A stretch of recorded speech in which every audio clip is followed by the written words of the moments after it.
The 6 hours of Mexico, round 5 of the 2016 FIA World Endurance Championship, the Autodromo Hermanos Rodriguez, the Brothers Rodriguez circuit here, 1962. And has there been any better sports car race here? Because it's come down to a 60-minute sprint. All of the classes still being disputed. In GTE Am, the lead is less than a second, 3/4 of a second between the 83 Ferrari and Joel Mathias in the Porsche number 78. In Pro, it's 0.8 of a second between Darren Turner, the 97, and James Collado, the 51. Aston Martin versus Ferrari. In LMP2, leader by 42 seconds, Rene Rast. But behind that, still a heck of a scrap going on. Philippe Albuquerque in the local favourites, the pole-sitting RGR Ligier, by just 12 seconds, and being caught ever so slightly by Nico Lapierre in the 36, the recovering Alpine leading the championship. In LMP1H, well, it looked like we were going to have a real grandstand finish for the lead, but we've still got battles for podium positions. 4th position for Porsche, number 2 with Neil Yanni, 4 seconds behind 3rd. A moment or two ago, Andre Lotterer did that and went off the circuit when he was 20 seconds away from the lead. He's now 20 seconds away from 2nd place, which is Stefan Sarazan. For the remaining Toyota, the number 5 car has been out for hours with a hybrid issue. Sarazan not on the lead lap, so 2nd and 3rd and 4th have all dropped off the lead lap, but are separated by 25 seconds for 2nd, 3rd and 4th. And Sarazan is the fastest man on the track and has taken 2 seconds out of Timo Bernhard. Everybody needing one more stop. Neil Jarni, depending on how far he gets here, might need 1 and a splash. And I think Lotterer might need 1 and a splash as well. Well, we need to wait and see. I know Lotterer, I'm sure, can get through with 1 more stop. Sorry, yes. Split your house, so either yes, way. Lotterer needs a splash. Lotterer needs a splash, the yes, one we're sorry. certain of is Lotterer has to come down pit road 1 more time and no more. But it's not a full service. It's not a full service he needs. He will need a splash of fuel. He's going to need 15 minutes of fuel. Yeah. The others, we're not yet sure whether or not they need a splash. This could go right to the very end. It's going to be about pace here. Lotterer is beginning to drop the challenge of Neil Gianni. It's now 6.6 seconds back, took 2 seconds out of last time around. The pace of Stefan Sarazan in 2nd place is extremely good. It is not going to be good enough to catch the Porsche ahead on pace. Andre Lotterer is around the same pace as the Toyota. Theoretically, and certainly from what we're seeing earlier in the weekend, that shouldn't be the case. We should start to see the Audi making hay against the Toyota later with a 20-second gap. 38 laps to go from this point means that any of the top cars that stop now can get to the end. Yes. The question is, how far can Lotterer get in before he needs to stop? And if there's any uncertainty about the weather, Lotterer might actually be in the box seat here, because he can run longer into the race than everybody else. He can stop with about 7 or 8 laps to go. Indeed. And by then he may have better track position, because Sarazan and Bernhard, both ahead of him, are not a full pit stop ahead of him. One of the most extraordinary results at this point in the race is a car that's been nowhere through the weekend. The number 83 Ferrari, been anchored to the bottom of timing and scoring with power issues for the 458, leads GTE Am, albeit with Joel Mathias hoving into view behind him and looking for a way by Manu Collard. You could say the same with the 51 AF Corsa. The 488 hasn't exactly been competitive this week. It's never been ahead of the Fords on the timing sheets. And it's now down to Darren Turner to see what he can do to fend off a charging James Collado for the remainder of this race. And that's a fuel race as well there, by the way. Yeah, both GT classes separated for the lead battle by less than a second. Let's not forget, this is not to do with safety cars. We haven't had one. You don't take that advantage in full course yellow. That doesn't happen. This has been real racing. The top 3, with an investigation underway on Pat Long's last pit stop. They were pushed back they went long in that pit stop, didn't they, when Hennemeyer Hansen came in that pit stall, and it was pushed back. I wonder if it was pushed back with the fuel hose in it, and that's what they're looking at. And that's pure speculation on my behalf.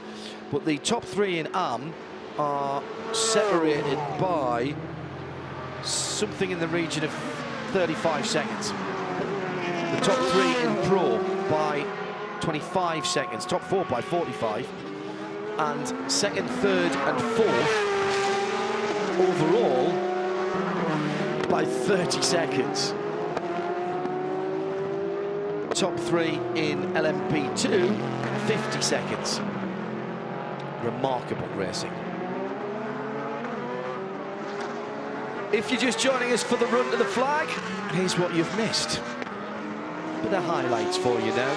It's been an absolute cracker. You're going to kick yourself for missing this one.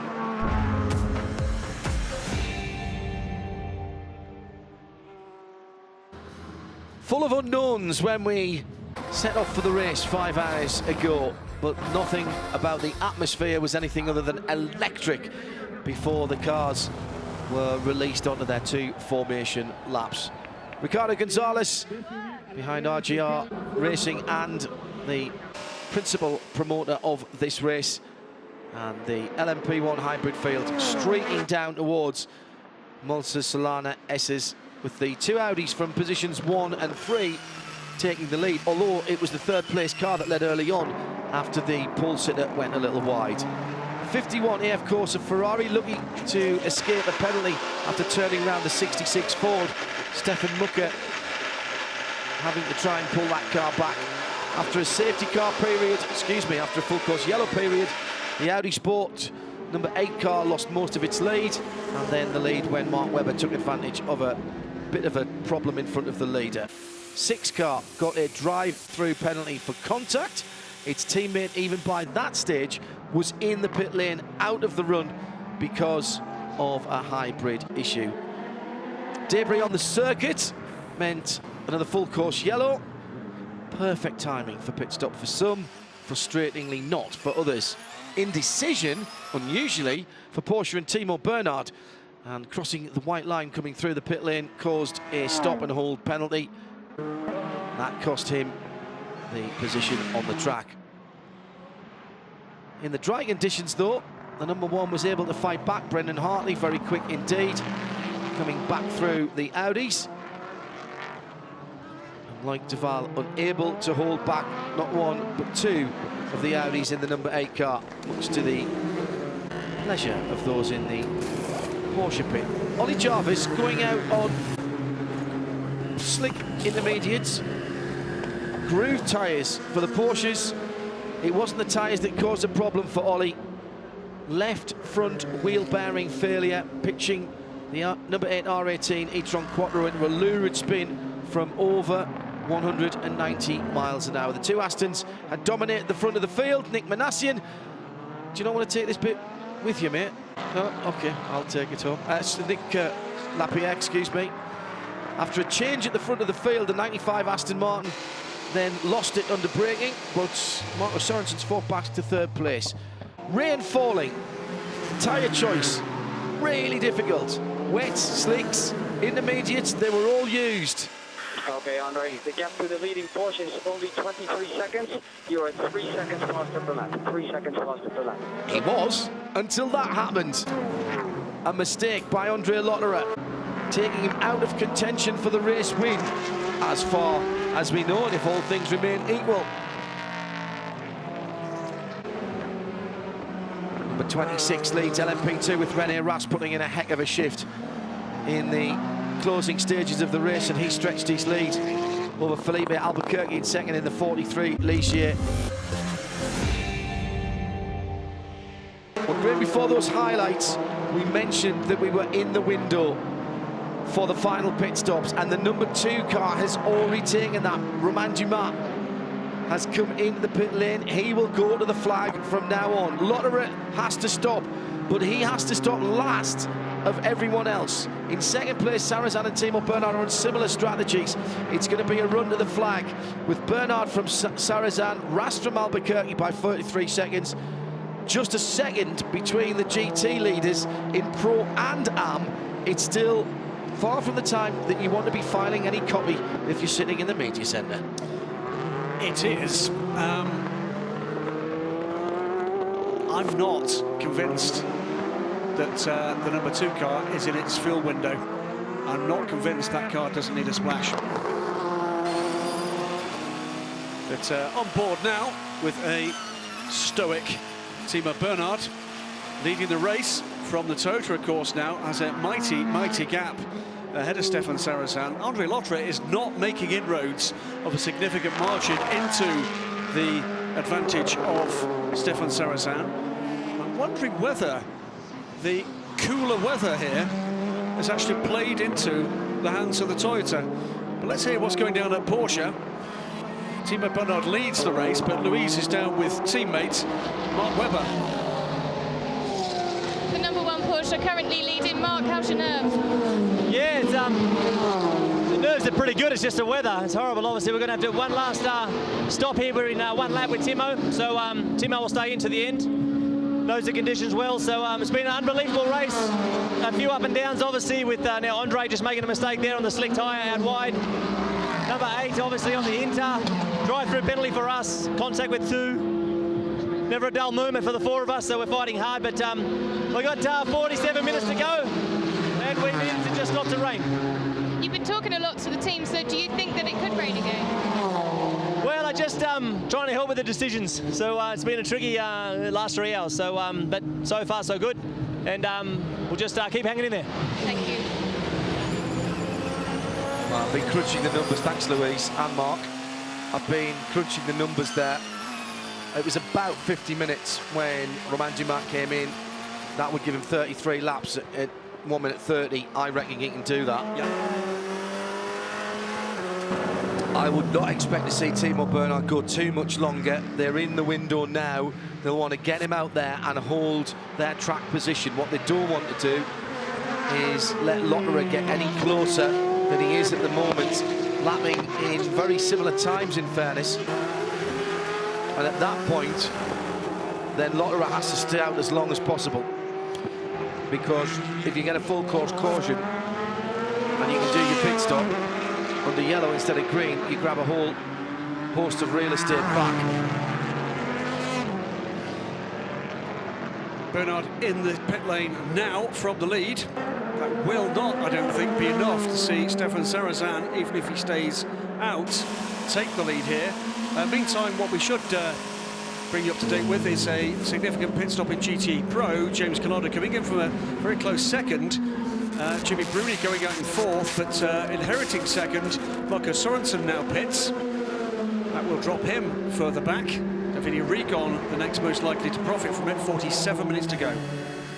Certainly that will be the last stops for all of these GTE Pro runners. So from here on in, it's a sprint to the finish. We wait for Darren Turner and Davide Rigon. Now first and second, 40 seconds apart, by the way, between the first and second place cars that both owe us a stop. See where that leaves us. Tyres, and of course it slicks now for the number 1 car. Sarrazin just going through sector 2 now, so less than 30 seconds away from the line as the Porsche drops off the jacks down towards pit out. Was that only 2 tyres? No. They do the inside tyres so quickly. Further trouble, meanwhile, it seems, for the number 8 Audi. Going slow on the circuit, Ollie Jarvis again. And he's made it back to pit lane. Sarrazin has gone through, 14 seconds the gap as he crossed the line. But, of course, owes us that pit stop. Well, this has been an extraordinary race from Toyota. Well, this is endurance racing at the highest level in terms of competition. There is the last. There is the stop for the 8 car with the issues. That's the car that was in the best position. Let's not forget, Graham, when this car went off, Coulda, shoulda won. Coulda, shoulda won, and would have been miles ahead by now. So the frustration of the whole crew here, I'm sure, is just enormous. But that car basically, they're going to just look to get that car to the flag and points. Porsche, there was the failure. Watch the front wheel, still spinning here, the brakes affected, and here's the thump. Ugh. Sickening. Left front wheel bearing failure. Car held up very well. Oh, very well. And the Audi Sport Yost mechanics doing what we've seen them do down the years with everything from the R8 in 1999 onwards. Moving into the last 3/4 of an hour, 44 minutes. Rene Rast has put a fantastic drive in for the G-Drive guys. Roman Rusinov is his team leader. Well, the number 26 is currently leading in the LMP2. Roman, you've got to be pleased with this performance, although we still have 44 minutes left, and who knows what's going to happen. Yeah, it's still a long way to go, and from the experience, we know we never won a race before the checkered flag. And this year, to be honest, is very hard for us because we had a very fast car, but we never won the race. So we get problems in the first two, we get a lot of troubles at Le Mans, we get a gearbox failure in Nürburgring when we was leading. So I hope, crossing fingers, that we can make this one, but it's still 43 minutes to go, so everything can happen. So we try to believe, and Thank you. There's a man not counting his chickens. Absolutely spot on. Fair point, because they were looking very strong at the Nürburgring, and the gearbox issue when Alex Brundle was leading the race, not of their making. Indeed. A gearbox problem that they have isolated the cause, of which they isolated the cause, and should not happen again.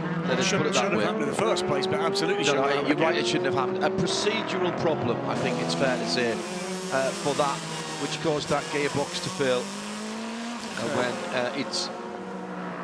there's no history of those gearboxes failing. A procedural problem back at the manufacturers. 12 seconds the gap as the Stefan Sarrazan's car, number 6 Toyota, crosses the line, but the fastest third sector of the race for the newly slingshot Timo Bernhard, and boy will he be glad to be back on those tyres, puts him through to 1:26.246, about half a second off the fastest lap of the race.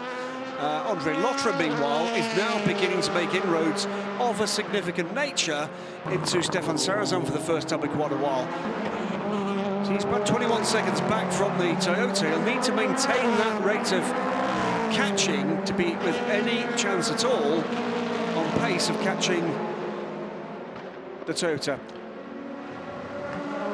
Richie Stanaway will not be with us at Kota. He's going to Australia for Sandown Park distance race in the V8. Let's head down to pit lane and Louise. Well, Darren Turner in the 97's doing a grand job, but it's been a tough old race, hasn't it? Yeah, with the rain coming in the middle there, made it a very difficult race, but the Aston Martins are really fast here, so we've just kind of been trying to control the lead the whole time, and we were a little bit conservative with the pit stop where we went to inters. We probably should have stayed on slicks, but looks like we might be okay to the end, so just keeping my fingers crossed and seeing how Darren gets on, but hopefully we can take the win. Thank you. Well, with the remainder of the GT Pro squads having made their final pit stops, just Darren Turner to come back down pit lane. It is the number 97 Aston Martin from the 51 Ferrari, then Nicky Ting, 26 seconds back from Jimmy Bruni in second place. Davide Rigon rejoins the race back in fourth. So Aston Ferrari, then Marina Franchitti for the 30 seconds back from Rigon in the 67 Ford, and Michael Christensen in a Porsche that looked very good indeed at the start of the race, has dropped right back and is now sixth with the delayed 66 Ford way further back in the order. 41 minutes remain. So when does Andre Lotte repeat? He's only 21 seconds, 22 seconds now behind second place. Timo Bernhard has upped his pace. He's on slicks now. Yeah, 27.2. He's just got to stroke it to the line now. It's Darren Turner leads in Aston Martin, number 97 from Jimmy Bruni in second. When did they pit? And how close is it going to be?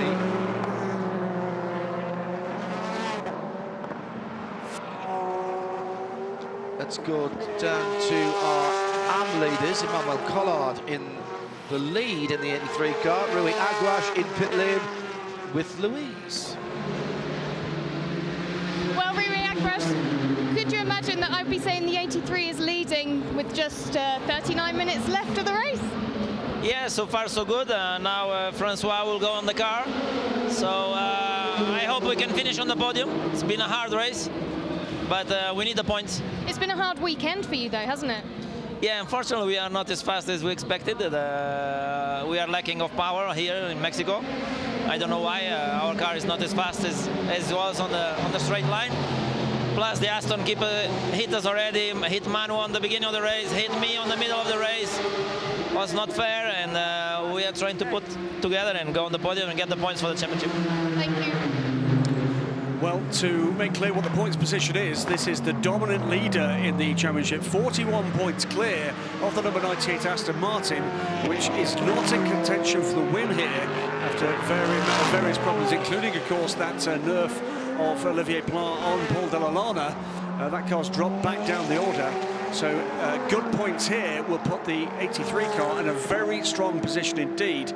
The next nearest in contention is the Loughborough Competition Corvette. That car sits behind the Aston Martin. So at the moment this looks great for the 83 car, absolutely terrible for the second and third place cars in the order, but pretty good for the fourth place car in the championship, which I think, John, is going to leapfrog the other two into second position.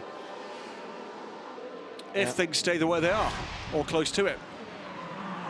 Meantime, as we see one of the Extreme Speed Motorsport cars coming towards us, and the 78 KCMG Porsche had a very strong race indeed, Wolf Hensler back at the wheel. In LMP2, if things stay where they are, of course, the Signatec Alpine team will retain the championship lead with something like a 35% advantage, but second and third in the championship will be on identical points, on 92 points, between the number 26 G-Drive Orica, and we just had Lou talking to Roman Rusidov, and the hometown heroes here, RGR Sport, by Morand, Felipe Albuquerque doing a great job of fending off Nico Lapierre. News from Audi that the number 8 has now got hydraulic problems. Really not their day today. We're in a I mean, and that was the car that was challenging at the sharp end of the championship, Graham, and could have done themselves no end of good here with the kind of performance it looked with what a couple of hours to go that they were putting in. They're going to come away, I'm afraid, rather disappointed, and with their championship hopes all put in tatters. Yeah, it's a disaster, and there's no point in sugaring that particularly bitter pill for the Audi Sport team. For the number 8, we'll crunch the numbers in a moment or two as we come into the last 37 minutes of the race now. 18:52 local. It's beginning to get a little darker. Yeah, we shouldn't have any problem with the... No problem with light. With the light. The cars have got lights, and plus the stadium's got lights, but it'll be the gloaming, the twilight perhaps, but it's not going to be dark. The cloud would lift just a tiny bit, it would make a big difference, but it's just been bothering us all day. I tell you what, 11 out of 10 for effort for Andre Lotterer. Since he put the car off, he has been on it. He's not pulling back enough now. Nowhere close. It's only 10ths being taken out of the advantage of Stefan Sarrazin. 20 seconds still the gap, and it's only really about a second closer than he was when he came out from that pit stop. What's interesting to me is Romain Demise, the fastest man on the circuit at the moment. The number 2 Porsche, with most to gain, obviously, trying to put some laps on, trying to put some speed on and put some pressure on to the cars ahead. It's been another bit of a what if this, hasn't it, for us? Oh, there's a shocker. Oh dear, oh this dear, is oh René dear. Rast. He's looped the leading car. That's at the complex down at the Lake Esses, onto the curb. Oh, it's a brake failure. Brake failure right front. Oh my goodness. Oh my goodness. Now G-Drive have blown up the right front disc on that Orica. And this is, well, this is reminiscent, isn't it, of a South American title chase a few years ago when we were in Sao Paulo in Brazil. Well, that was Alicia. We've seen disasters with braking systems for Manor. I was just about to comment that Manor was in with a filthy, dirty 44. They've been the team with horrendous braking issues, unrelated braking issues, and all of a sudden... The fairy tale's back on! It could be. And this is going to have to be in the garage. This is disaster for the 26 crew. And Roman Rusanov was right not to count his chickens, because I'm afraid they've come home to roost here. And that could be the end of the race for this car. Watch again here in the... This is in the stadium section. That's the stadium section after. He did well to get that car He's back. done brilliantly well. And here then is the 43 car coming through to the Peraltada to retake the lead. They thought they were rather unfortunate in not having that earlier on. Well, it's come back to them, and there's the change across the line. And the crowd, when they realise what's happened, I'm sure they will understand. Amazing, Bruno amazing Senna scenes. knows what it means. And Felipe Albuquerque and Nico Lapierre's gone through in second for the 36 car, only 11 seconds behind. Now we've got a race on for the lead, and we've got a race on for G-Drive to get that car back out. So I'm afraid we've had now two top-running Orica LMP2 cars in significant results. That's a huge, huge failure. What happens, Graham? Well, let's have a listen to RGR and find out what they're telling Felipe Albuquerque. Nico Lapierre's not out of this, by the way. Felipe, Ras has a problem. Lapierre is 12 seconds behind you. So you're P1 now. Let's keep focused, no mistakes, 34 minutes to go. And that was the interior shot. Albuquerque, of course, is an Audi factory driver. The reason you get the flame there, Graham, is when the carbon disc explodes, it takes out the brake line, and the brake fluid is tremendously flammable. Well, and of course that is all horrifically hot. Now, this time, coming across the line, I think the word has gone out on the PA. I can hear the local announcer going absolutely potty. And the crowd's going wild just to our left-hand side. Here comes the second of the Porsches, the Romain Dumas car. National pride on display there. Disaster for one LMP2 placed factory driver. Trouble here for the 6 car though, John. No, last pit stop. This is fine. 32 minutes to go, they're well inside. Yeah, well inside, my apologies. Yeah. We still got, don't forget, we still got Lotterer to make his last pit stop. Only 34 seconds behind the leader now. But with a pit stop to make. Look at the eyes. I have to say, as we watch this Sarazan. pit stop, it's trouble for one Audi factory driver placed in the P2 team means delight for the other. Felipe Albuquerque profiting from René Rast' misfortune. Very good point. Oh. Well. We talk, don't we, so much about reliability being king nowadays. In fact, we don't actually, because we're so used to reliability in long-distance racing. Seems not that long ago, but certainly within my career, that if you got half of a field finishing a 6-hour race, you were doing all right. Now you just don't expect anyone to have any mechanical issues. We've had Audi with a bearing, we've had brakes on the P2 cars. Is it 1973 all over again? We're in Mexico City, come on.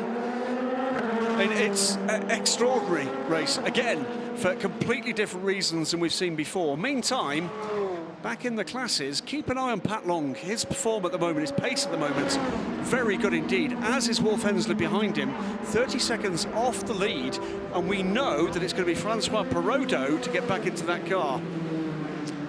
Alex Harrison, not Audi's season again, been helpless since 2013. Too many little things, very infuriating for us Audi fans, as in comes Emmanuel Collard for his final pit stop, the 88 car with Pat Long. This is Pat Long coming through either to pit or to take the lead. Yeah, but I think he needs to stop, Graham, so he can't go to the end from here. But it will be Pat Long pace plus whoever's to get aboard the 88 against Francois Perraudot to the flag. into the pits. Meanwhile comes the 35 Alpine. René Rast, by the way, is still being scored in third position because Bruno Junqueira has still got a lap to make in the 41. Correct. That's a mark of the pace of those lead three. But if that car does go through, that's another Mexican flag car on the podium. On the podium for that one-off entry for Greaves. Quick, invest in tequila outlets in Mexico City. There's going to be one heck of a party tonight. I'm going to make a massive public apology for a wrong call on that Toyota pit stop, John. Clearly it was the last routine stop for the number 6 car. That's all right. We're tired and emotional at this point. Tired, certainly. Emotions come later. Excitement right now, though. 29 minutes to go. Untroubled at the moment. Timo Bernhard, yes, I did say it. You said that yesterday when we were going well in traffic, and the moment that you said it, we got stuck for 25 minutes. Do you not understand about the gods of traffic and the gods of racing? You don't anger them, Graham. Come on, you've done this long enough now. I'm a very bad man. Timo Bernhard is right on it now. He will have been very annoyed, won't he, to have made that mistake in the pit lane entry that cost them a pit stop and a stop and go early on. And his driving now is immaculate. Just watch how he's positioning the car. Andre Lotterer in second position, just 32 seconds back, and then another 50 seconds to Stefan Sarazan. It's going to have to be a pretty decent pit stop by the Yost guys to get him out ahead of Lotterer. But the advantage of Sarazan, excuse me, but the advantage for Lotterer, that was me thinking ahead, unusual, is that he can go deep into the race to the point where he'll probably only need 10 laps of fuel. We're looking at a heavy shower within the last 10 minutes of the race against the current weather prediction. They have been notoriously inaccurate. No, sorry. Sorry. That's not allowed at this point, no. It's, well, they've been 10 minutes late on all the predictions anyway, but I don't see it. If I have made massively incorrect weather predictions before, most notably at Kota, where we're off to next, when I said that the biblical deluge of a few years ago was a passing shower and stay out. Well, in fact, Darren Turner did on slicks, and should have had better reward for that, for my mind. Notice again the missing letters on the shade band of that Aston Martin. That's the blood donor appeal back in the UK. Nah. Where's the showers? You heard it here first.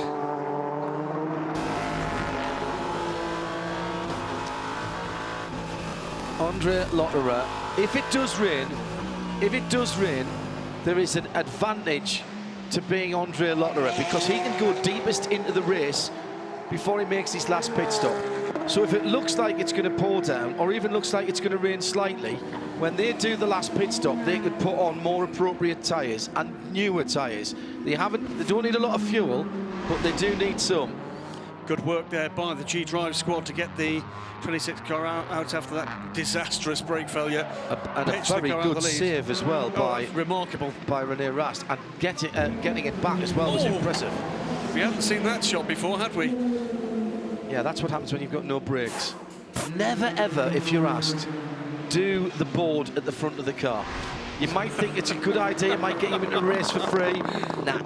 So starting to see a little bit of marbles now offline, but not too bad here. Still trouble. Oh, I tell you what, that doesn't look good from the G-Drive. I don't think he's going to make this corner, is he? Or is that him just having to bed the brakes in? Yeah, maybe that. Who went out in that car, Graham? It's René Rast still. René Rast, yeah. The lead 2 cars, I think. Both the lead Correct. 2 cars. This is their last stops, Graham. 43 from the lead, 36 from second.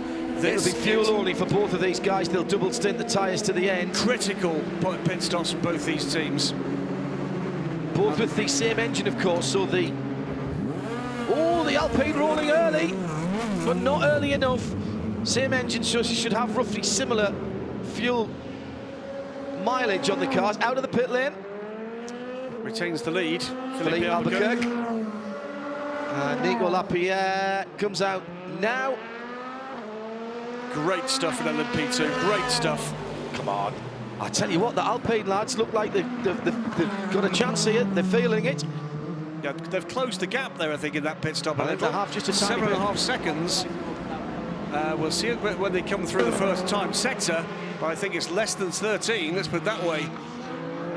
Picked up 6 seconds in the pit stop. 7.5 seconds now. This is a proper race to the flag. And still the Richard Bradley driven Oreca of Manor throwing out all kinds of muck and rubbish from its brakes as well. Now in front of the leader.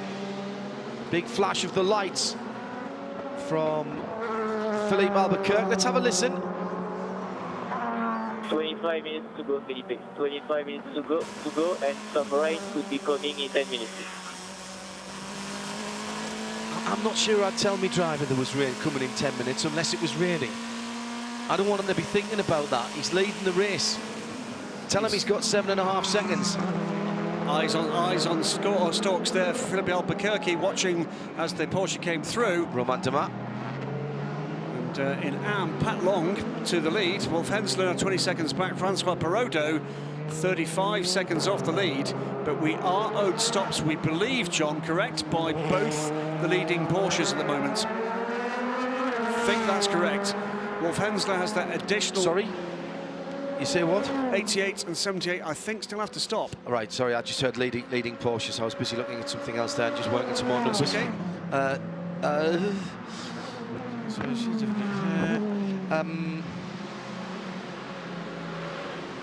No, I'm not sure about that, Graham. I think Wolf Hensler can go to the end, but I'll have another look at that.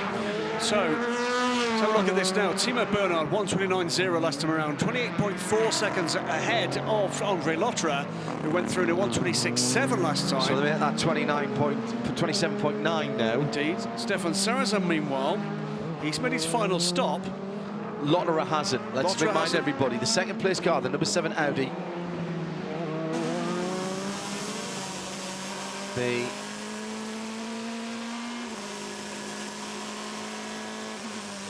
So Timo Bernhard from Lotterer, 27.7 seconds, and Louise from the pit lane has just told Graham.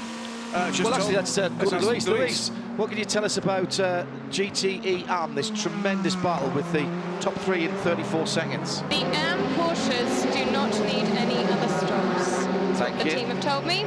Okay, David Hennemeyer Hansen passing along that information. Thank you, DHH. Explains two things, exactly where we are at the moment and why it was that Riagwash was talking about points, not a win. Correct. So what that means is Pat Long now looking for the win in the number 88 car. Wolf Hensler powering along 20 seconds back in the 78 KCMG car. Francois Perraudot, meanwhile, hanging on in 3rd position, and it's the Gulf Racing UK car of Adam Carroll looking to see whether or not he can see some schadenfreude ahead for the best result this year for the 86. Ain't done. It is not done at all. Andre Lotterer, I reckon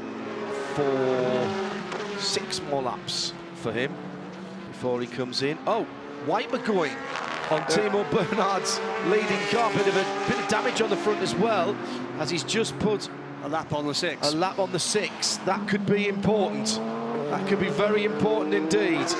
We are approaching. It is going to be a heavier shower than was expected from any moment now until the end of this race. In Pro, Darren Turner, Jimmy Bruni and Nicky Team, well, certainly the 51 and the 95 could go to the end from here. I think Darren Turner can as well in the 97. So that 40-odd second battle for 1st, 2nd and 3rd, if that actually, that is a race to the flag as well, Graham. You know, we're not going to have much more than a minute between any of the podia in this race in terms of 1st, 2nd and 3rd.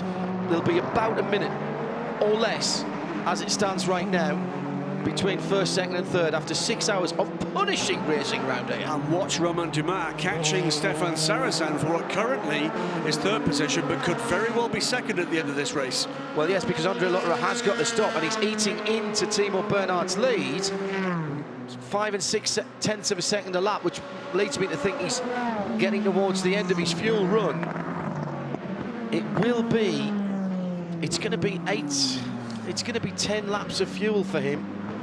And he's getting very weather sort of dark here now.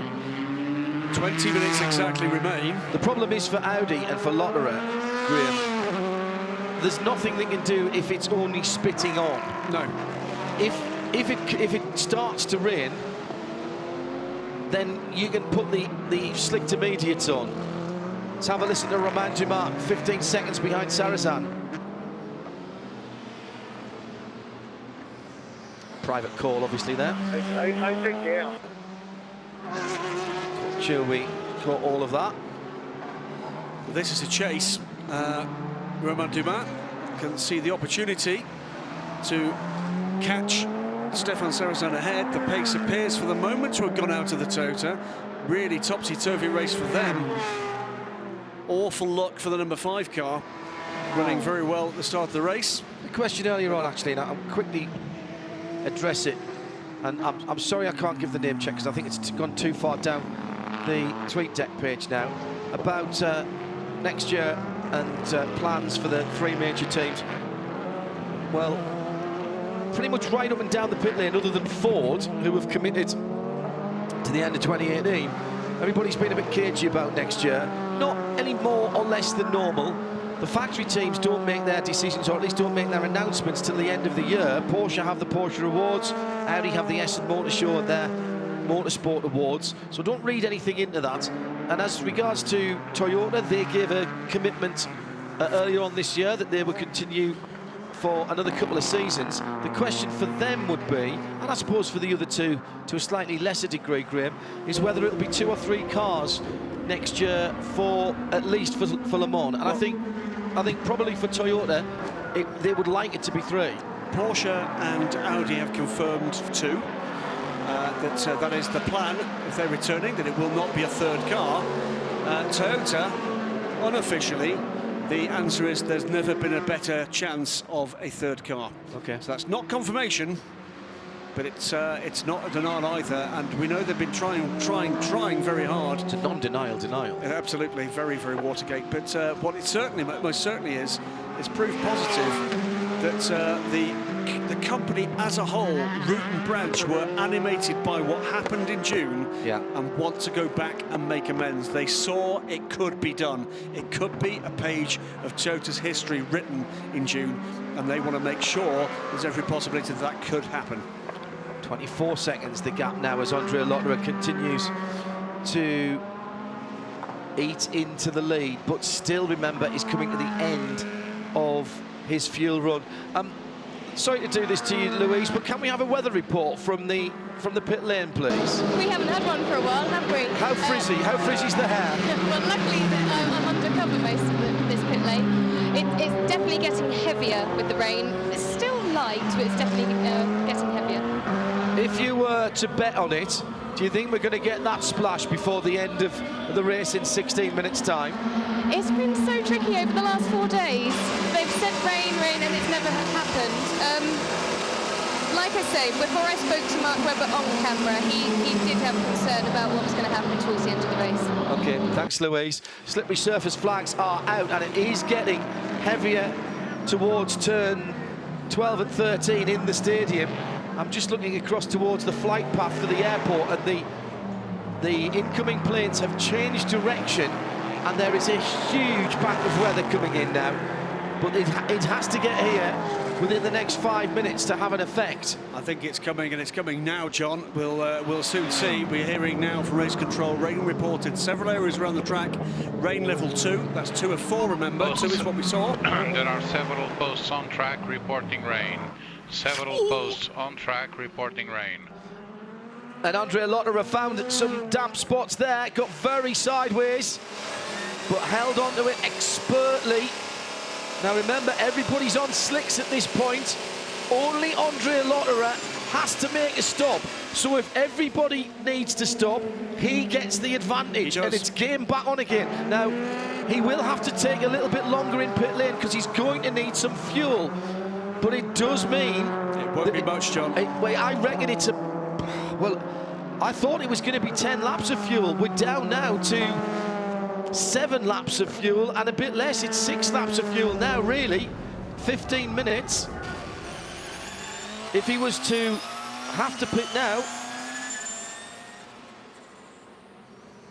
let's hear the Porsches. This is the #1 car. Okay, team, we're expecting the rain to increase in intensity, same locations, increased intensity slowly. If he was to pit now, it would be 10 laps of fuel, Graham, at the pace that they're doing at the moment. 92nd lap, 15 minutes to go, roughly speaking. Presuming that there's absolutely nothing left, he'd have to put 10 laps in. Clearly, plus or minus a lap or two, but that's not a lot of fuel. That is not a lot of fuel. That's less than a third of a tank. Last 15 minutes of every WEC race this season appear to have thrown something at us, and this time it's going to be weather. It's going to be weather. Just want to see the timing as Darren Turner's gone through, and has there been a problem for Jimmy Bruni? Because I think that time has gone out there. 97 and 51 we're talking about. Leader in the LMP2 category is Philippe Albuquerque by 6 seconds now. Darren Turner, yeah, 18 seconds. Jimmy Bruni's dropped away. Nicky Team in 3rd position. Now, Louise Beckett down in the pit lane. We know Andre Lotterer needs fuel. He's going to need about now 9 or 8 laps of fuel. Is there another throw of the dice for Audi Sport Team Joost? I can tell you that there's a set of inters waiting for Andre Lotterer to come in. Thanks, Louise. Bruni's actually catching Darren Turner, not the other way around it, John. The gap has come down from over 20 to under 18. That came courtesy of 142 against a 145 for Darren. Okay. So it seems as if Bruni at the moment is either been a little bit luckier with the track surface or traffic, or Darren has a minor problem. In comes Andre Lotterer now. Right. He was just over 20 seconds behind, 28 seconds as he crossed the line. Now, they go to work. The fuel is going in now. A new drinks bottle with that pressurized progressive engineering system. And come on, guys. Now the fuel. Now the fuel's done. It'll have to be all 4 if they're going to change. This is the roll of the dice. If they thought it was going to be okay, and it's raining. It's raining now. Now the question is now, are they putting the right tyres on? Because if they put inters on and it really pours down, will they have enough grip to catch Timo Bernhard? They've given up about 40 seconds there, but as we know, even with just a few laps left, he could make that up in 2 or 3 laps. He does emerge in 2nd position. He's not. Here's the 6 car coming out the final corner now, Graham. So they haven't lost 2nd position yet. No. He's getting up to speed. Now, in Audi, they're getting out a set of cricket stumps. Oh! 35. 35 for the moment. I thought that was the leader. That's Ho Ping Tung has gone round. Coming out of the Mulsa Solana S's. Audi at the moment have got a set of cricket stubs and too many white coats. Just trying to make sure it absolutely pours down. Starting a cricket match almost always make sure that it pours down. However, the good news is for those of you in the UK, we won't be settling this on the Duckworth Lewis method. It will be a fight to the flag. Rain is what Audi wants now. It's the right amount of rain, in point of fact, but I like it. It's a really, really brave call from those guys, and it's all they had left in the locker at this stage. Absolutely right. 13 seconds is the gap from Lotterer to Sarrazin as they clear the first sector on their lap 222. 11 minutes remain with an extraordinary motor race again. Weather has played a part, incident has played a part, luck has certainly played a part, but driving skill has been the dominant factor. Timo Bernhard in a pretty dominant lead now, but will this rain force further throws of the dice? Bernhard here, the gap as minute and 24 seconds, the lead gap. Sarrazin closing at the moment on Andre Lotterer in 3rd. What is the gap from Sarrazin to Dumas? That's 13 seconds. So the gap between second, third and fourth now is 23 seconds. Yeah. With one car at Inters, 2 on slicks. Hot slicks at minutes to that. Hot slicks at that, Graham. that. Now, oh, that's looking tricky down towards the first corner, and we've seen how easily, Graham, you can lose 30 and 40 seconds because Andre Lotterer did that. He's been here before. He's in full chase mode now. He's on the right tyre. Audi have picked the right tyre again. That's exactly what I said about them trying to make into a virtue the problem that they had from coming in. Absolutely correct. It gave them the opportunity to go longer into the race. Even if they don't win this, I love what they've done today. We've seen them do this in the past. A couple of seasons ago, they tried every trick in the book, but they just didn't have the pace. They have got a bit of pace here. What they haven't had is any luck. They've made a few mistakes, Andre Lotterer included. Very unusual to say that. I think this is a race that Audi will feel has got away from them. The 8 car should have been out front and cruising at this point, and the 7 car could have been out front and having a battle. Absolutely. Meantime, in LMP2, this is Nico Lapierre desperately trying to make his way through traffic. That gap is down to 3 seconds. There is the lead in LMP2, ahead of the Golf Porsche. Here is the second place car. That gap is halved in the last lap. On slicks. On slicks. The only person in this field who is not on slicks at the moment is Andre Lotterer, and he did a 31.3 last time. 33.2 for Timo Bernhard, 29.4 for Romain Dumas. He's really pushing for the podium, and he's still on slicks, remember? Is he? Yes. Because he hasn't stopped again since the weather started, and there's no way he was doing the times he was doing on Inters. Now the problem's going to be now for everybody, particularly those who are fighting for positions and trying to chase down. Those chasing down are going to be frustrated by traffic. Those trying to keep their positions are going to be frustrated by traffic. But more than that, John, this has got to be error-free for the cars in significant positions here, because the gaps are such that a mistake for any of those cars in any of those classes could be an absolute disaster. You're not going to lose a single place. It's going to be 2 or 3. Yeah, agreed. The fairy tale story from pole to victory looks like a pretty easy day, doesn't it? It's been far from that for the 43. RGR, Ligier, Philippe Albuquerque. This is a man who has devoted the last 15, 18 months of his life to putting this race on, whilst still racing himself and pulling together his own racing programme. It's Ricardo Gonzalez. 30.2 for Timo. Oh, this is it! This is going to be a full course yellow. Or maybe a safety car. And not what Audi wanted to see. Now, who is behind the wheel? It's Yamagishi again. It's the stadium section. Double yellow at turn 12. He's on his own. He's already been cracked a couple of times. He's going to lose the back end. Here is my money on the curb. Thanks and good night. Do you know, it's really easy to do that in a Corvette. Lose the back end. Been there myself. It's a double yellow. Now, can he get that car off the track? Come on. Don't try and take it round. He doesn't want to see a safety car. Still just local yellow. 6.5 minutes remain. Another second taken out of the lead by Andre Lotterer, but it's not enough. The debris that we could see nowhere close to the racing line. Impact driver's right. Racing line is the left-hand side of the track there. So, if Yamagishi can get that car out of the firing line, well, there's not a yellow flag there now. They have.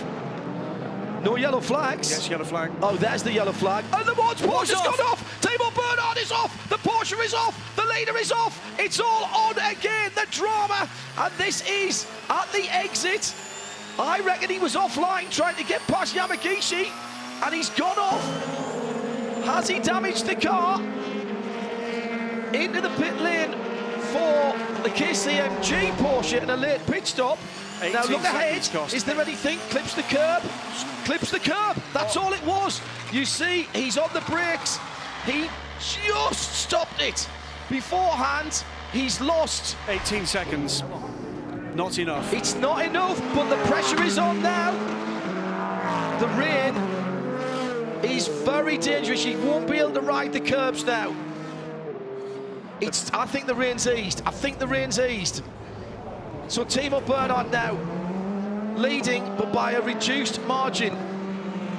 But that will have woken him up, Graham, and you've got to think that was a 150 last time around. It's about a minute. Has he flat spotted the tyres? That doesn't matter at this stage. 4.5 minutes. It doesn't matter at this stage in terms of the vibration. What would matter is if it was down the canvas and it caused a puncture. The yellow will stay. There will be no full course yellow. There will be no safety car. Car 50 will stay in position until the end of the race with double yellows at turn 12. Great call, which is here. 63 seconds is the gap. 20 seconds taken out of the lead with that incident. Tippy-toeing round now, the number one. And staying off the curbs this time. He's learned his lesson. That is very slippery there. You know what it is, Graham? It's where you go under the bridge. It's dry and then it gets wet again. Now, RGR Sport leading by just 4 seconds, Graham. Nico Lapierre is coming. There he is. He's got traffic, and these guys are still on slicks as well, remember, as is everyone around him. Look at the track. The track is very slick indeed. Going down, out to turn 16 and down at 17 and down to turn 1. And Lapierre can almost see him, almost see the leader, Romain Dumas. 10 seconds back from a podium spot at the moment. Pat Long leads in GTE Am. But there was a stop for the 78, so it's a sub-hour sequence for Wolf Hensler. Joel Mathias goes back aboard the car. Francois Perraudot goes through in second position. Yeah, went through just as we saw the number one car coming back onto the track. 3.5 seconds, it's getting tight at the front. 4 seconds taken from the lead by Andre Lotterer, but there's only 3 minutes to go. It's going to be close, but no win for Audi, and the world champions have looked into this one. Porsche, you've got to say they've done everything right, Graham, but they didn't have the pace today. They would not have expected this one, and they have, at the moment, got the victory in their grasp with a car that was not the equal of the Audis, and for once Audi haven't been able to turn their advantage, and a considerable advantage at times. They have not been able to turn it into the victory. Absolutely right. 2.5 minutes remained. Can the fairy tale happen for this 43 car in the stadium section? There is the Corvette up to the top right of the top left of the screen. This, big wiggle. That's where Timo went off. That is where Timo went off. Do you think Nico Lapierre is still trying? Absolutely. Now, what's going to be crucial for the other classes, and let's get this out the way now, is when Timo Bernhard comes to the line and whether there's another lap after that, Graham. Okay, meantime, fourth position. Romain Dumas had a bad lap last time. He's dropped back from Stefan Sarrazin. It's still only 10 seconds between Sarrazin, who's going quicker at the moment on his slicks than Lotterer is on his inters. There's not enough of the track that's twisty that is wet at the moment. The wet bits are mainly the straights. Penultimate lap, I think, here. Yeah, yes, I think you're right. I think we'll get the one to go next time around for Timo. What's going to depend for these guys battling is where they are in relation to the leader. It's drying on the bits of the track that Audi needed to be wet, and where it is wet, Audi don't have the advantage down the straights. 70 seconds remain. Any further drama to chuck in this one? You sort of feel there might be. The number 8 car, by the way, does not look like it's going to emerge from the garage. They were going to try and get it out to get a half a point to cross the line. It has only completed 166 laps. Yeah.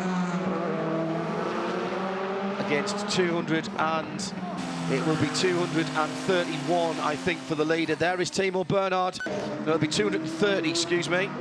This is the last lap. Bernhard's gone through. Can't quite kick it out of gear and let it go, but he can almost bring it home on the hybrid from here. 1 minute 34 seconds. That doesn't matter. The fact of the matter is it's rolling and it's got a lead that it's not going to lose without a mistake here. He's got traffic. There's always a challenge in traffic. That's the 35 car, not that 36. would have been a very, very scary moment for Philippe Albuquerque as he passed the Alpine. 3 seconds is the gap for LMP2. By the way, fair play to Alpine. No team shenanigans there. They've let the guys race. That's classy. Because that was the 35 is not the second place car, but the 36 behind the second of the blue cars is. And by the way, Pipo Derani is coming like a train on the back of Nico Lapierre. Unfortunately, he's 3 laps back. Well, well, well. Through the stadium for the final time. Remarkable motor race. Audi coulda, shoulda, woulda, but haven't. The noise behind us is the fireworks going off from the top of our booth. That's where we are, right under that, and Timo Bernhard wins in Mexico. Winners in Mexico, baby. Winners in Mexico. Awesome. Good job, boys. Cool down, lap mate. Cool down. Awesome. And the fairy tale story for the 43 from pole to the flag, but we're not without drama, excitement, incident and accident. Philippe Albuquerque brings the RGR sports car through. Brilliant stuff. And we are going to have the Mexican national anthem on a podium. Where's the Mexican real thing? Yeah, man. Waiting for Darren Turner to come through for Aston Martin. Here he comes. It's going to be about 10 seconds, but Aston Martin, Darren Turner and Richie Stanaway take one. That's been a long night coming for those guys. And Pat Long comes home and will take the checkered flag for a win for the 88 Proton competition Team 2. But it's a fine second place for Francois Perrodo in the 83 AF Corsa car. That is going to be a mountain to climb for the remainder of the cars in that class. And breathe. That is a live interview going out on the local Fox affiliate.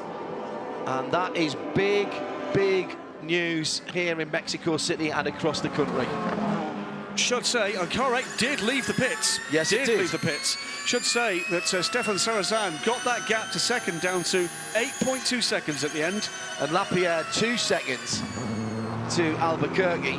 Magnificent stuff and great driving in very tricky conditions. Jimmy Bruni under 10 seconds in second place, and Nicky Thiem closing fast on the Ferrari as well for third for a double podium finish for Aston Martin in GTE Pro. What a brilliant LMP2 finish as well. I'm hearing that all of the teams now in LMP2 are speaking to Gerard Devaux and say, we'll host a race, we'll host a race. Oh, that for me, that's the spirit of the race for me. The 43 car. Wonderful stuff. Put the race on. Now, if this had come about 5 minutes ago, this rain, this is torrential rain now on the start-finish line. The Mexican flag, where did they have that? Tucked under the seat, or he stopped at a marshal's post. That's brilliant. Philippe Albuquerque with the Mexican flag flying proudly from the right-hand side, as well as adorning the dorsal fin of the 43. Timo Bernhard, Ironman drive from here. Look at the Mexican flags. We're used to seeing the multicoloured flags of the Marshall stations. We've got the national flag out for the winner in P2 as well. 6 hours, how many showers?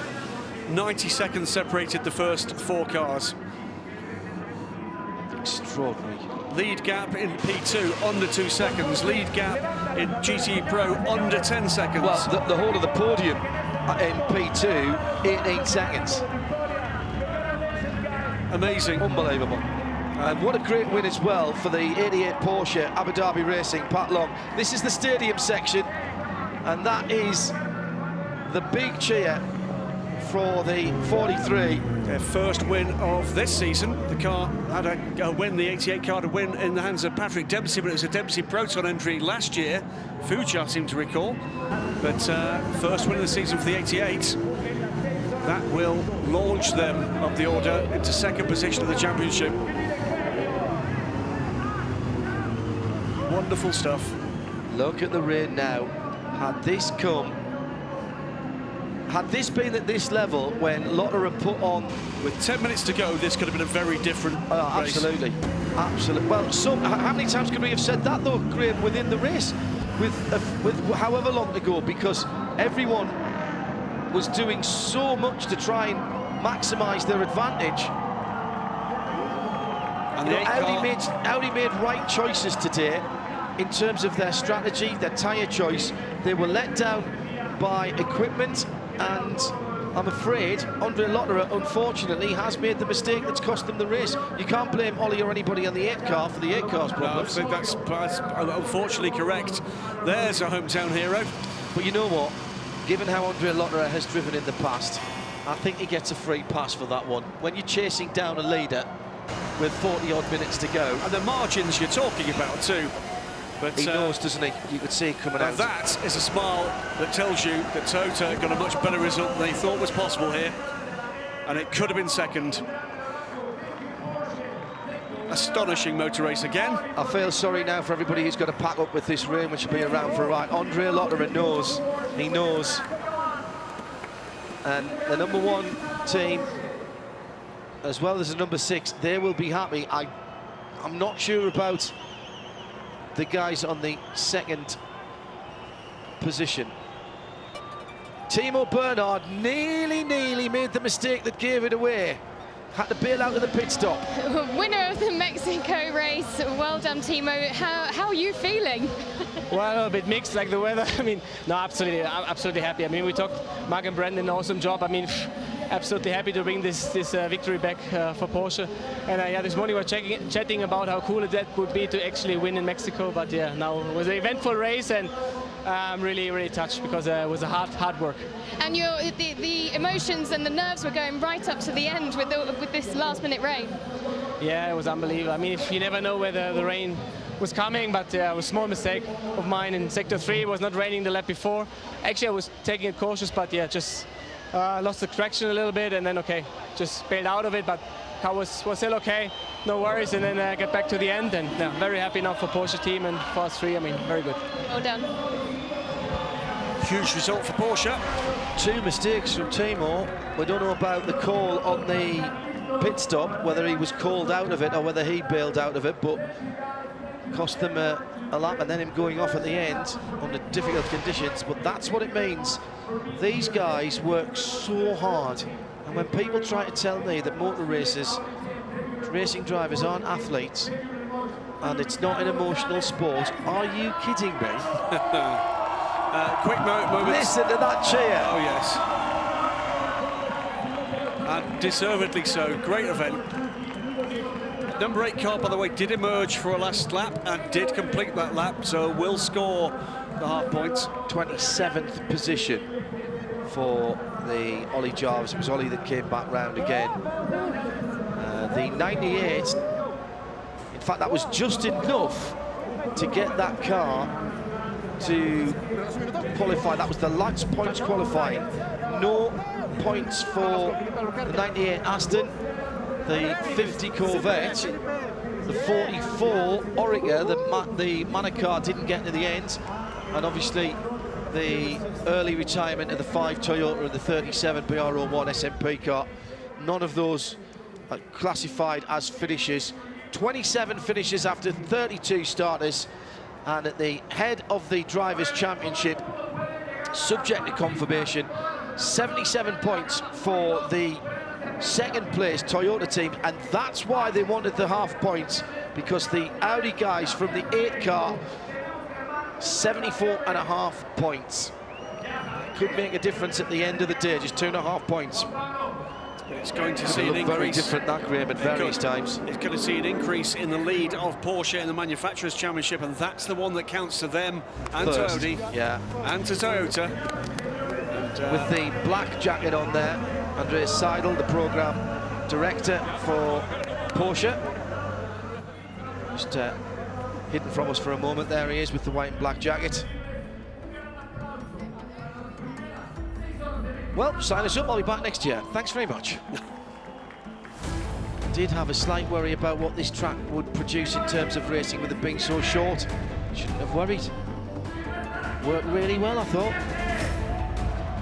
I think driving standards were left a little bit to be desired in some parts of the race, but the decisions that were made by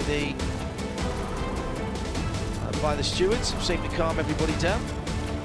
And let's not forget, something very important indeed for a manufacturers' championship.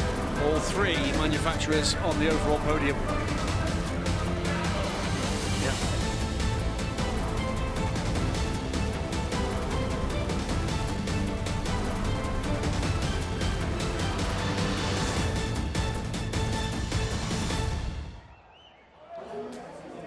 Behind the podium, Rebellion taking the privateers, but some 12 laps down. The 8 car eventually a place where 15 red, laps blue, back. and white are the way. A lone star shining bright. 5 minutes board on the grid. Starting with the sun, ending with the moon. Stars and cars. World Endurance Championship, international event. Green flag. The Porsche ahead of you is 5 seconds away. Stronger. To start counting down from 6 hours, we're racing outside of the Americas. Grandstand. Oh, hang on a second. Night and day. Fantastic captain of the action. Well done, everyone. Good job. Lone Star Le Mans, 6 hours of the Circuit of the Americas, 16th and 17th September. The spirit of Le Mans is coming to Texas. It's our next event. Graham and I back together for that. Hope you can join us. But the podium here first. And a bit of a party here tonight as well. Yes. Don't think we're going in the next 5 minutes, do you? No.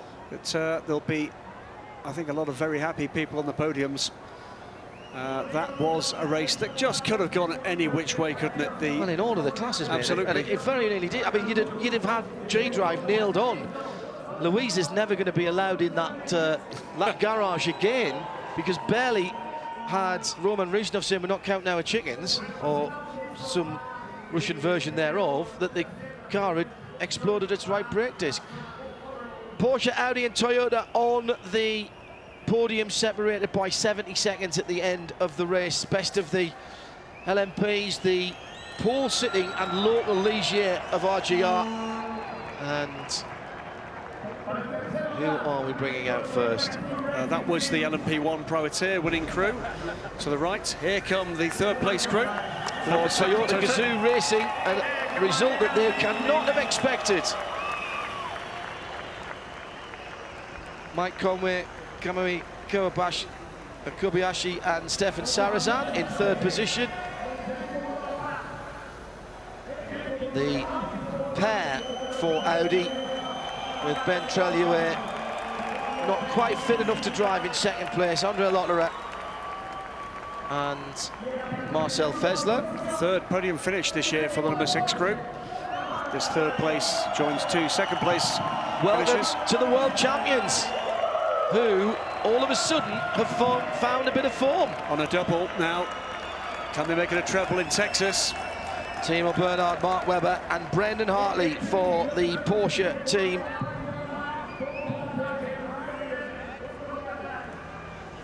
Yeah, great camaraderie here. I think eventually Andre Lotterer knows at the end of that race it was his best he could do, and that was a good call at the end with tyres. Loved it. There to protect the Really position, brave. and it worked. And now the national anthem of the winning entrant Porsche.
Well, the rain has eased enough, and I'm delighted because in front of the podium, which is right opposite us, the track has been open to the amazing fans here, and they've been allowed across the track and onto the pit wall, not in pit lane, but just to the left of this camera shot.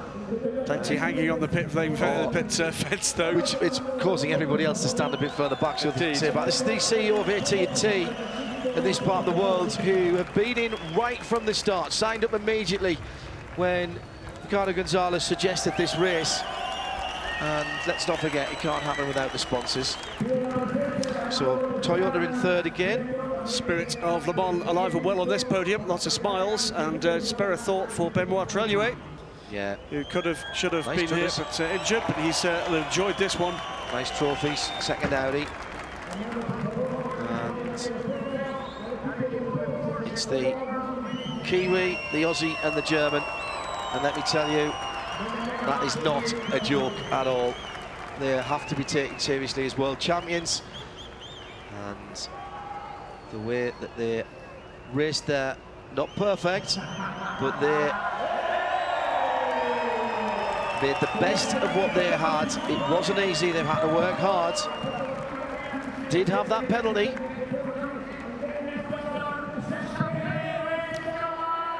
So hang on, why have the Antipodeans scooted? Oh, they got rid of their helmets is what they did, so they're behind a little bit in terms of getting the champagne open.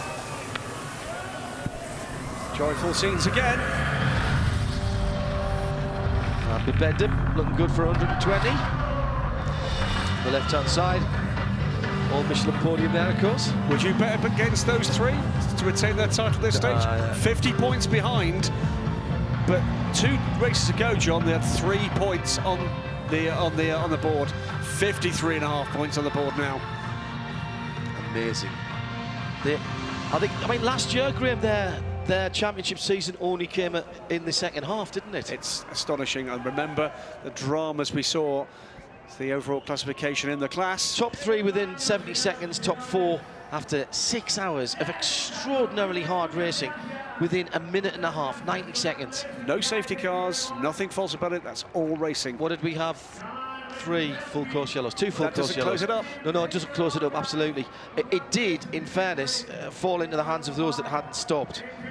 Audi did not get the rub of the green at all today. So the race winners on page 2 of this points table, but coming fast. But that was eventually a really well-balanced result. And had we not lost effectively an Audi and not lost a Toyota, could that have been very different? We'll see the other races in a moment, the other podia in a moment, Graham, but it'll be the pros next in GT. Ferrari nowhere all week. Oh, let's have a look at the highlights. 5th round of the FIA World Endurance Championship at a brand new venue. Mexican style and atmosphere. A tight and technical 2.5 mile, 4 kilometre circuit. And all down to Ricardo Gonzalez, who had the fairy tale qualifying with a 43 car pole position in class. Audi's 1 and 3, 2 and 4 for Porsche. The Toyota's behind, and Audi's went into the first corner, first and second. Slight mistake by the pole sitter allowed his teammate through. Early contact between the 51 Ferrari and the 66 Ford. No action from the stewards there. Or indeed, when the lead changed after contact, Mark Webber coming through on the right-hand side and overtaking the number 8 Audi. However, the stewards did act when Mike Conway put the ASM number 30 into the wall just before the stadium section. And as he came in down pit lane, the number 5 Toyota was already out of the race with hybrid issues. They looked tidy at times, particularly in the slow sections of the circuit. Debris on the track and a full course yellow to clear the circuit. Perfectly timed for some for their pit stops. Indecision from the world champion team. In the pit lane and out of it, Thibaut Bernhard, which meant Brendan Hartley, who got into the car after him, had to make a stop-and-go penalty. We've had great battles throughout the last couple of years from Porsche and Audi, and it ebbed and flowed between the two German marques again here in Mexico. Like Duval losing 2 positions to Porsches, but putting up a stout defence. Key part of the race for the number 8 Audi. They went on to the slick intermediates. Ollie Jarvis was soon off the track, but it was nothing to do with the tyres. In the rain, it had been a left front bearing that had given up significant impact, and the car never really recovered, although it did come out to take half a point by doing the last lap.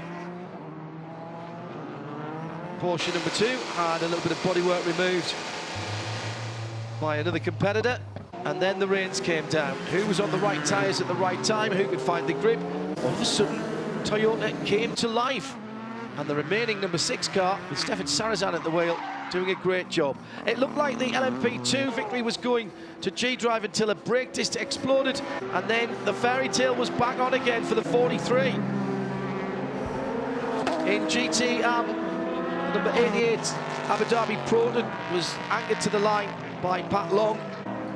In GTE Pro, it was Darren Turner who brought the 97 Aston Martin home. And yes, big news all over Mexico City and Mexico. The Ligier of RGR Racing, the Mexican team, won LMP2, whilst the world champions, Timo Bernhard, Brendan Hartley and Mark Webber took the race by just over a minute.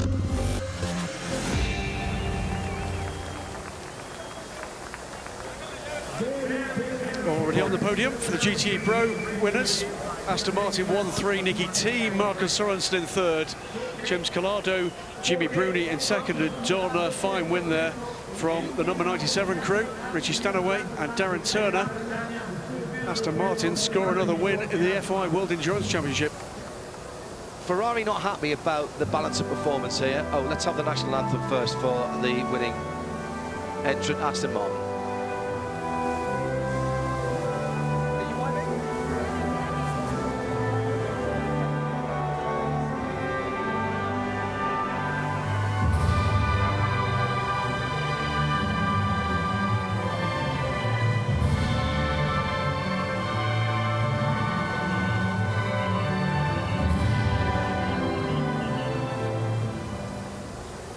Very unusual. It's only 43 seconds. Ferrari complaining a little bit about the balance of performance, both the turbo and the naturally aspirated cars, and yet at the end of the race, Graham, they've got 2 cars on podiums. Absolutely, absolutely. Another win for Aston Martin Racing in the World Endurance Championship. As I said, it's the first of the season for the number 97 crew. And I'm just checking, that is, I'm pretty certain, John, yeah, the first World Endurance Championship GTE Pro win for Dunlop. Yeah, big story for Dunlop. 1st and 3rd, Michelin on 2nd spot.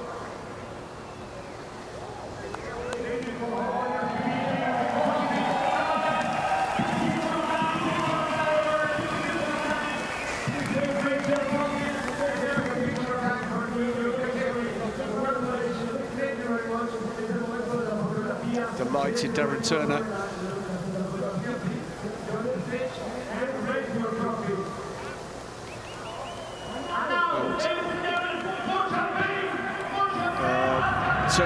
Porsche from Turner there, late to the punch with the champagne cork. He retains the high ground.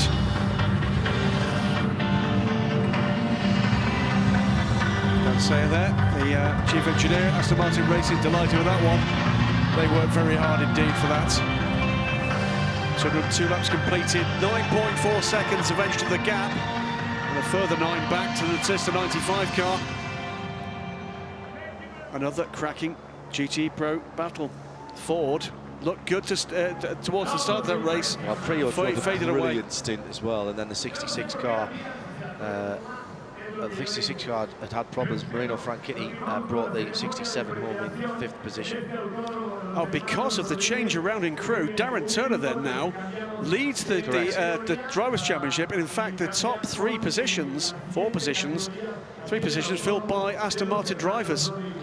2 Am wins for Dunlop in the championship, but first pro win. You're absolutely correct, Graham. Thank you to Philippa for confirming that. And Aston Martin lead by 3 points from Ferrari, Ford and Porsche, and also ran in a GT championship. Just shows how hard it's been for those guys. Wow, this year. Could this be the dream year for Aston Martin Racing?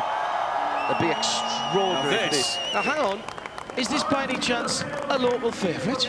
Well, this could be just a little bit of cheering here. 3rd position for ESM, 2nd time on the podium in 2 races for ESM, and for Ryan DL, Luis Philippe Durrani, Pimo Durrani and Chris Cumming. 2 3rd places in a row for the 31 squad. This would be the 4th podium out of 5 races so far for the number 31 crew. Excellent consistency for them, but they're not really in this chase just now. 2nd position after a fine fight from the championship leaders. That will do them no end of good. Extends their championship lead. 1.9 seconds at the end for Nico Lapierre, Gustavo Menezes and Stefan Riquelme, and somebody local winning. And do you know what? Everybody in the pit lane is loving this. There is not a team other perhaps than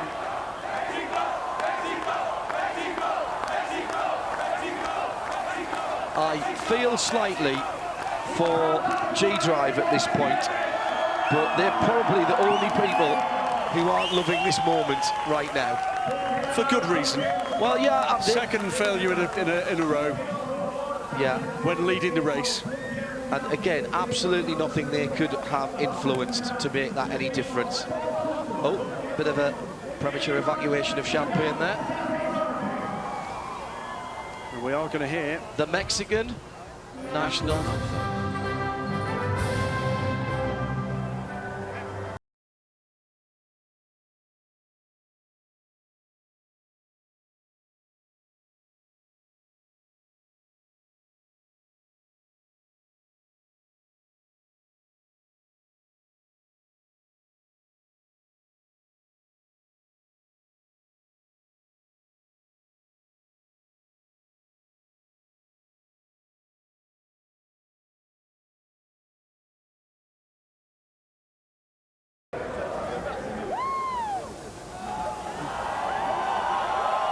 Bruno Senna, furthest away from us.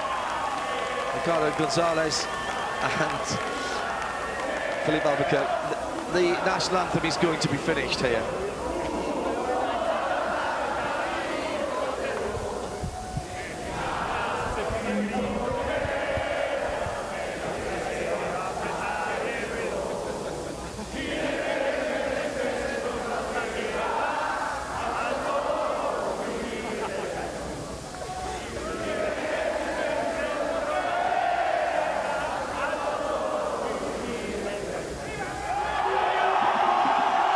Quite correct. Absolutely spot on. Well done to everybody involved in that moment. We can tear down the music, but we're not stopping singing. Absolutely brilliant. Spirit of the race, by the way, for me, the Mexican fans. Absolutely fantastic stuff. Should say, John, confirms what they came here in 2nd position in the championship. That, of course, confirms that, closes the gap, albeit still a large gap to the leader, Signet Alpine. And it means that ESM, who started this race in 4th position in the championship, leapfrog the so unlucky G-Drive squad into 3rd in the championship. He'll never, ever forget that moment. The first of 3 years here, told us live on Midweek Motorsport and Radio Le Mans on Wednesday. And he is, well, there is a team in the early stages of a very, very bad hangover. In fact, it may be a city and part of the country.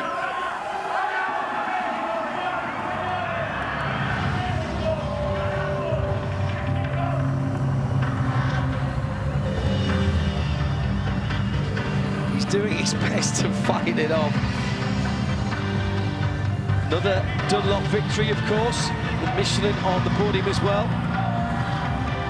And ESM still learning the Michelin tyres, quite honestly, telling me that earlier on today, and they've had that consistency, Graham, as you said, with the podium finishes. We've got a tyre war here in LMP2 now towards the end of the season, and it's adding a bit of spice. Well, what dramas await as this championship develops. Cegedim Alpine have had a great run, but RGR, another result like this, and it could be very different coming into the final couple of races of the season, and with in the nicest possible way, vengeful G-drive, well caught, catch. You see those caught more than you see. I don't think you've seen one drop this year, actually. No, I think you may be right. Well, darkness falling very quickly here. Still the GTE Am podium to go. Here's how it finished in LMP2. The pride of Mexico, RGR Sport with the lead here by just 2 seconds at the end. My goodness. The Signatech Championship leaders with the Alpine and the 36 came close. ESM with a good battle with Strackler and Grease throughout the race. They weren't necessarily that high up all of the time, but with 1 or 2 mistakes being made, it just strengthens the lead of the Signatech trio. But it is the 43 car team that goes into second place. Well, they were already in second place. They closed the gap now to 33 points. Now that's a win against a non-score, and then we get interesting. If we get a win from 43 next time out and a problem for the 36, then it gets interesting. Not that this wasn't enthralling stuff for the full 6 hours. Great scenes. Not Ford's day-to-day. Tipping it down with rain here now, by the way. Yeah, not Ford's day-to-day in GT. But everybody else really getting a short, not Corvette either. Next up, Texas. Blue and white are the way. A lone star, shining bright. 5 minutes more on the grid. Starting with the sun, ending with the moon.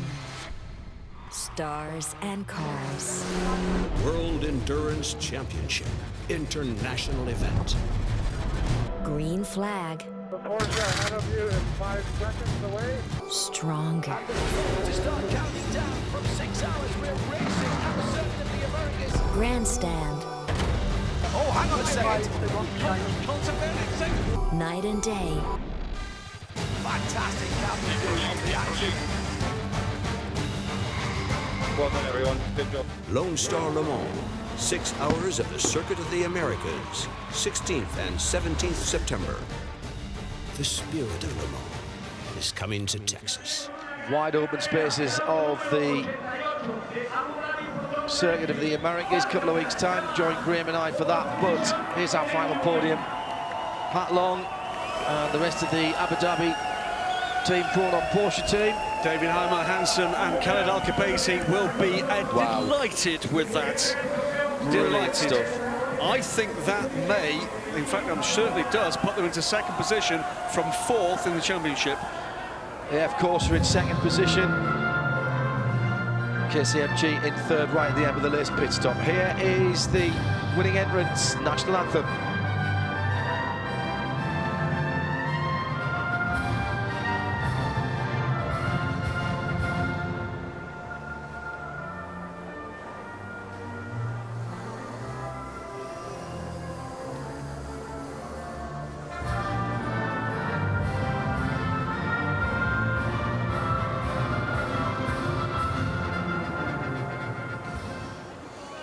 Not very often that we hear the national anthem of the United Arab Emirates. You've just heard it now, and Khaled Al-Khabaisi can barely believe it. Absolutely amazing stuff. World Championship, top step of the podium for a UAE team. Another one that will make headlines. Massive headlines back home, that will be. In an area where motorsport is growing very, very quickly indeed. Of course, we'll be in Bahrain for the concluding round of this year's series. Hope you can join us then. Quarter coming up in a couple of weeks' time in Texas, and then at Shanghai and Fuji. Yeah, of course, second place there from nowhere, really.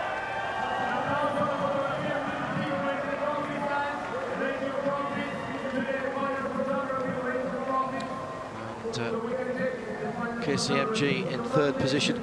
Just We'll confirm, John, it is the first time we've had a win from Abu Dhabi Proton Racing. It's the first time we've had the UAE team and the first time we've had a Mexican team win in the FIA WEC. that podium tells you all you need to know about the FIA WEC.